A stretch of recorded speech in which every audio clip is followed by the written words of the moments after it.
Sadly, the search for Amari Nicholson continues because, as far as I know, they have not found his body. But the boyfriend of Amari Nicholson's mother, 27-year-old Terrell Rhodes, has been arrested in the boy's disappearance. Taylor Nicholson told Fox on Tuesday regarding Rhodes that he killed her baby and that he just confessed that she was with Metro now and she'll speak when she was done. 2-year-old Amari Nicholson was reported missing from Emerald Suites on Paradise Road on May 5th. Las Vegas Metropolitan Police announced Rhodes' arrest on Tuesday afternoon. Lieutenant Richard Myers said the missing persons case was now a homicide investigation. They also said during the course of the investigation, it became clear that the circumstances were suspicious. And as the investigation progressed, it became very clear to us that Terrell Rhodes was our suspect.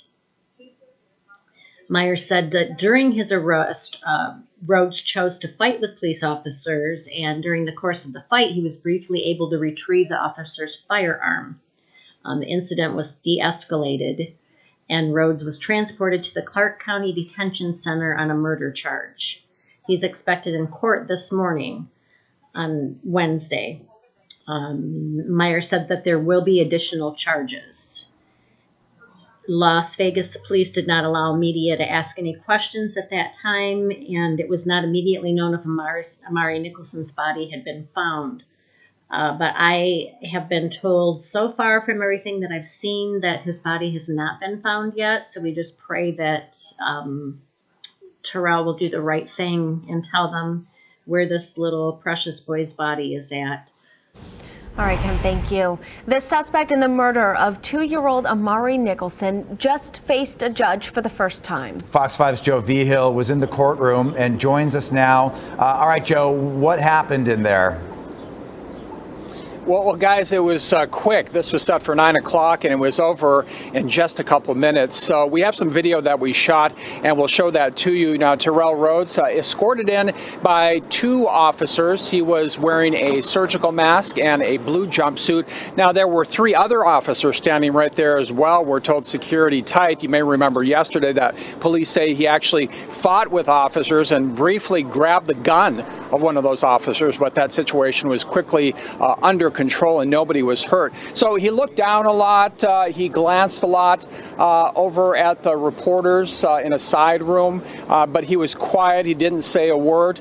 And as far as bail goes, so attorneys started talking about the evidence they have. They say that he lied about this for a week. He covered up the crime. He actually hid the body. Now, they didn't say anything about the body, where the body of Amari Nicholson might be. Attorneys also said they have evidence that he hit the boy numerous times. There was blood found on a wall, and apparently they found some soiled clothing of the boy as well. And he has another court appearance set for later this month, guys. Okay, Joe. Yeah, always that first hearing is kind of frustrating because you don't really, from a reporter perspective, because you don't get a lot of information. Can you tell us what was happening outside? Who was there that looked familiar? You know, we didn't see very many people there at all. I don't know if there was any family members in the courtroom that we saw. Anyway, more reporters and photojournalists than anyone else. But again, you know, this was just quick. It lasted just a couple minutes.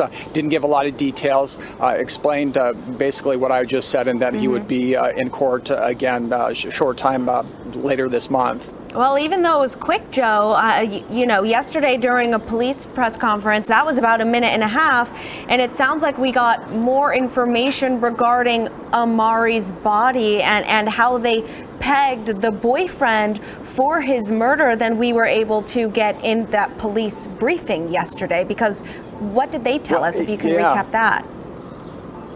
Yeah, indeed. Well, yeah, the news conference yesterday was a minute 30, maybe. They just came in. They talked about they were booking him, and they didn't say anything about where the body might be. They didn't describe any details of what happened. So you're right, though. We did get more details inside here. They talked about, you know, finding soiled clothing of the child, blood on the wall. They didn't say exactly where that blood was. Was it at the Emerald Suites? Was it somewhere else? They didn't specify. And of course, the big question we don't know at this point is, you know, where is Amari Nicholson's body? Yeah. Nobody's talked about that yet. We're just not hearing.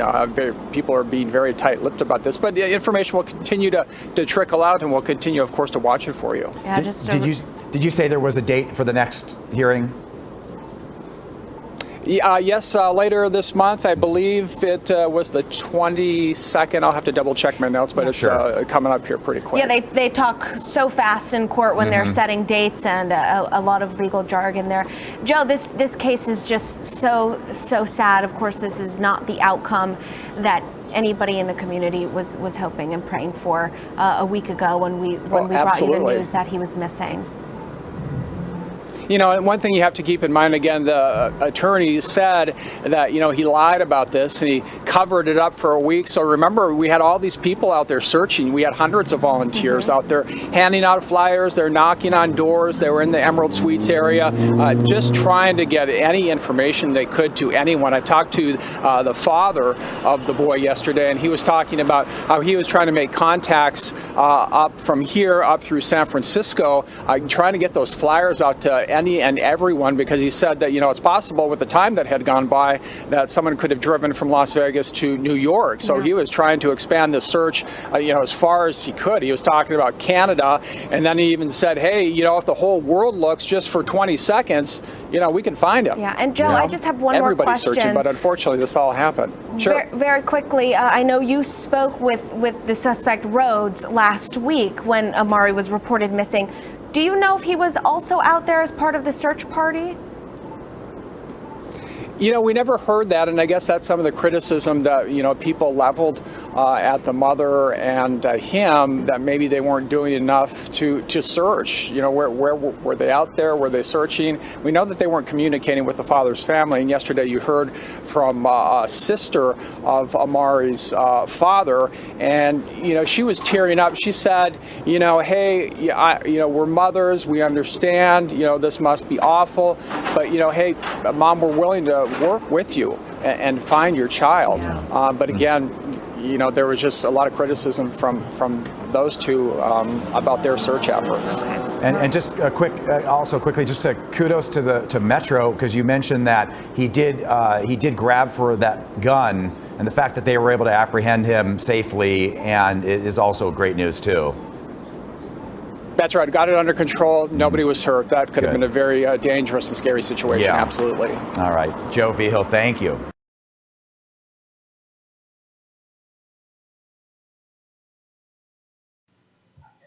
So we did get a little information after the bail hearing this morning for Terrell. The judge did deny bail, so he will not be getting out, was thankful for that. They said that they learned that there's evidence that Rhodes has hit Amari numerous times in the past. They found blood on a wall and soiled clothing of Amari's. So sadly, I believe he's hurt this precious little boy, many more times than this. And maybe it just went too far this time. But they still haven't found his body. There were several rumors going around yesterday that they had found him in a couple of different places, but those were all false reports. Terrell apparently gave them a location, and then they went and looked there, but they did not find him at the location Terrell gave. So apparently he is lying about this as well, which I don't know why. I mean, he admitted to the murder, and I don't know if he thinks maybe that there's not a body that he might be able to get out of it, but he did already admit to it, and he really needs to give this precious boy back so that he can be buried properly and the family can have some type of closure and be able to grieve.